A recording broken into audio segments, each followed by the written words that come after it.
तो हेलो दोस्तों, कैसे हैं आप सब लोग। आपका स्वागत है हमारे चैनल केबीसी टॉपर में।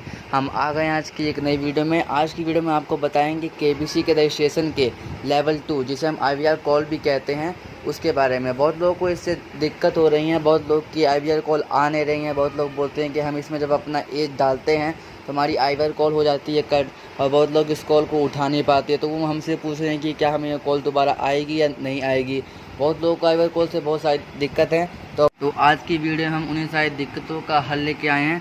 हम बताएंगे कि आपको IVR कॉल होता क्या है, इसमें जो परेशानी आ रही है सबके बारे में बताएंगे। तो चलिए हम अपनी वीडियो को स्टार्ट करते हैं। तो यार ये IVR कॉल केबीसी के रजिस्ट्रेशन का लेवल 2 है, जिसमें आपको कंप्यूटर से रेडमाइजर सॉफ्टवेयर द्वारा आपको एक कॉल आती है।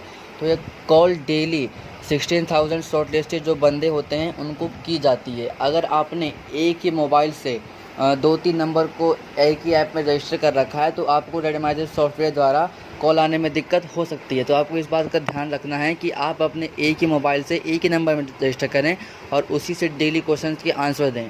अगर आप डेली में से क्वेश्चन छोड़ देते हैं तो आपको तब भी कॉल आने में दिक्कत हो सकती है। रेडमाइजर सॉफ्टवेयर में एक स्लॉट एंटर किया जाता है जिसमें लिखा होता है कि इस स्टेट से इस जेंडर के और इस एज के लोगों को कॉल किया जाएगा। तो उसी के हिसाब से रेडमाइजर सॉफ्टवेयर आप लोगों को कॉल करता है। अगर आपको वो स्लॉट देखना है तो आप लोग केबीसी में जाके टर्म्स एंड कंडीशन में उसको देख सकते हैं। ठीक है, तो आपको पता चल जाएगा कि कौन से स्टेट में कौन से एज और जेंडर के लोगों को कॉल आएगी। तो आप लोग इसको जाके देख सकते हैं। दूसरी बात ये कि आपको जब कॉल आएगी तो आपको कॉल को उठाना है। अगर आप कॉल को नहीं उठा पाते, आप किसी चीज़ में बिज़ी हैं, तो उसके 30 मिनट्स के बाद आपको दोबारा कॉल आएगी। अगर आप फिर से कॉल नहीं उठा पाते तो उसके 2 बार और 30 मिनट्स में आपको कॉल आएगी। अगर आप फिर नहीं उठा पाते हैं तो फिर वो उस दिन आपको कॉल नहीं आएगी। अगर आप अगले दिन 16,000 लोगों में से सिलेक्टेड होते हैं तब आपको कॉल आने के चांसेस हैं, वरना फिर आपको कॉल नहीं आएगी। अगर आपके कॉल के टाइम वो कॉल आपसे कट हो जाती है तो फिर आपको वो कॉल आने के चांसेस बहुत ही कम हो जाते हैं, क्योंकि वो कॉल आपको रेडमाइजर सॉफ्टवेयर द्वारा की जाती है। कोई भी स्पेसिफिक पर्सन आपको कॉल नहीं करता। ठीक है, तो आपको इस बात का ध्यान देना है कि उस कॉल के समय आपसे वो कॉल कटे नहीं। जब वो आपसे वो क्वेश्चंस पूछेंगे उसमें कि आपकी ग्रेजुएशन क्या है, आप कभी केबीसी में पहले गए हैं कि नहीं गए हैं, तो आपको उन सब क्वेश्चंस के ध्यान से आंसर देने हैं। अगर आपने कोई भी गलत आंसर दिया तो वो कॉल उसी टाइम कट हो जाएगी। यदि आपसे पूछते हैं कि आप पहले कभी केबीसी में गए हैं, यदि आप हाँ का जवाब देते हैं तो वहीं कॉल धन्यवाद के साथ कट हो जाएगी। ठीक है, तो आपको सब क्वेश्चन का ध्यान से आंसर देना है। जब आप IVR कॉल में अपने सारी डिटेल्स को बता देंगे तो उसमें आपसे क्वेश्चंस पूछे जाएंगे। अगर आप उनमें से तीनों क्वेश्चन के आंसर दे देते हैं तो आप अगले लेवल में जाने के लिए सिलेक्ट हो सकते हैं। ठीक है, तो उसमें कुछ क्वेश्चन पूछ जाते हैं तो उसमें कुछ नियरेस्ट टू आंसर क्वेश्चन होते हैं, जैसे कि पृथ्वी से चंद्रमा के बीच की दूरी कितनी है। तो आप लोग इसका आंसर 38 लाख में दे सकते हैं। आपको इसमें पूरा आंसर देने की ज़रूरत नहीं है। आप लोगों को सिंपली 38 लाख लिख के उसमें # दबा के आपको अपना आंसर सबमिट कर देना है। और भी जो क्वेश्चन पूछे जाएंगे उसमें आपको ऑप्शन दिए जाएंगे, आप लोग ऑप्शन से अपना आंसर सिलेक्ट कर सकते हैं।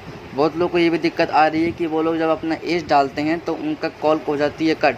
यार उसका सॉल्यूशन ये है, अगर आप अपनी एज को 18 से नीचे डालते हैं तो वो कॉल अपने आप कट हो जाएगी। यदि आपने पहले भी कभी केबीसी में जा चुके हैं तो कॉल कट हो सकती है। और यदि आपने उसी नंबर से जो आपका सोनीलिव ऐप है उसमें बहुत सारे नंबर्स को रजिस्टर कर रखा है तो आपको कॉल कट होने के चांसेस बढ़ जाते हैं। तो आपको इस चीज़ का ध्यान देना है कि आप लोग अपने सोनीलिव ऐप में एक ही नंबर को रजिस्टर करें, उससे ज़्यादा नंबर को रजिस्टर ना करें, क्योंकि रेडमाइजर सॉफ्टवेयर में उससे दिक्कत हो सकती है। आपको कॉल आने के चांसेस कम हो जाते हैं और ऐसा भी होता है कॉल आती है और वो कट हो जाती है।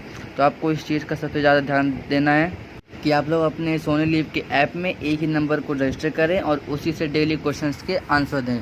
अगर आप ज़्यादा नंबर रजिस्टर कर सकते हैं तो आपको कॉल आने में दिक्कत हो सकती है। और यदि फिर भी आपको कोई दिक्कत होती है तो आप हमारे कमेंट सेक्शन में हमें कमेंट कर सकते हैं, नहीं तो आप केबीसी को मैसेज कर सकते हैं उनके जीमेल एड्रेस पर।